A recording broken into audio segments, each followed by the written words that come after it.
Presiden Amerika Serikat Donald Trump menyatakan bahwa negaranya tidak akan ikut campur jika Israel memutuskan untuk menduduki jalur Gaza, Rabu 6 Agustus 2025.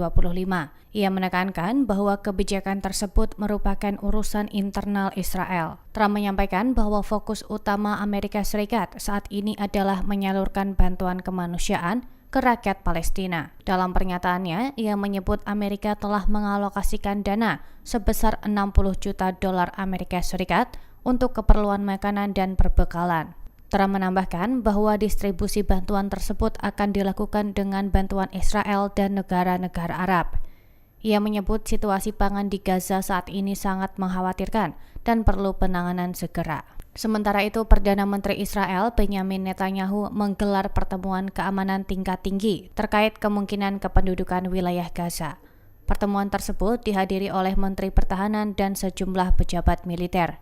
Kepala Staf Militer Israel, Eyal Zamir, dalam sesi itu mempresentasikan beberapa skenario militer untuk memperluas operasi di Gaza. Kementerian Dalam Negeri Gaza menyerukan penghentian pengiriman bantuan kemanusiaan melalui jalur udara karena dinilai memperburuk situasi di lapangan dan menimbulkan korban jiwa. Dalam pernyataannya, Rabu 6 Agustus 2025, otoritas Gaza menyebutkan bahwa banyak warga mengalami luka, bahkan meninggal akibat berebut bantuan yang dijatuhkan dari udara. Selain itu, bantuan tersebut kerap jatuh di pemukiman dan tenda pengungsian, menyebabkan korban dari kalangan perempuan dan anak-anak. Kementerian menilai cara paling efektif untuk mengatasi krisis kemanusiaan di Gaza adalah dengan membuka seluruh akses perbatasan darat agar bantuan bisa disalurkan secara langsung. Organisasi Kesehatan Dunia atau WHO sebelumnya juga melaporkan lonjakan kasus malnutrisi di wilayah tersebut dengan 10% populasi terdampak. WHO mencatat bahwa 20% ibu hamil dan menyusui yang diperiksa juga mengalami malnutrisi berat. Situasi diperparah oleh terbatasnya akses bantuan dan pembatasan pergerakan. Pada 26 Juli 2025, Israel mengizinkan pengiriman bantuan udara melalui negara-negara asing yang dikelola oleh Yayasan Kemanusiaan Gaza dengan dukungan Amerika. Namun laporan menyebut bahwa militer Israel masih menembaki warga yang mengantre bantuan, memperparah penderitaan masyarakat sipil. Departemen Rehabilitasi Kementerian Pertahanan Israel mencatat telah menerima sekitar 80.000 tentara sejak konflik bersenjata di Gaza pecah pada Oktober 2023. Dari jumlah tersebut, 26.000 diantaranya mengalami gangguan kesehatan mental. Laporan tersebut dirilis pada Rabu 6 Agustus 2025. Disebutkan bahwa 33% dari para tentara yang mengalami gangguan mental menderita stres pasca trauma atau PTSD. Untuk menangani lonjakan ini, kementerian mengalokasikan anggaran sekitar 1,2 miliar dolar Amerika Serikat, lebih dari separuh anggaran tahunan mereka, guna layanan medis dan pemulihan. Kondisi ini disebut sebagai tantangan nasional besar oleh pihak kementerian. Angka tentara yang terluka dan meningkatnya kasus bunuh diri dinilai mengkhawatirkan.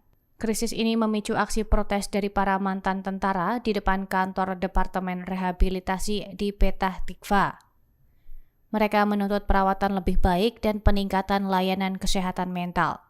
Siaran publik Israel menyebutkan bahwa sebanyak 16 tentara dilaporkan bunuh diri sejak awal tahun ini.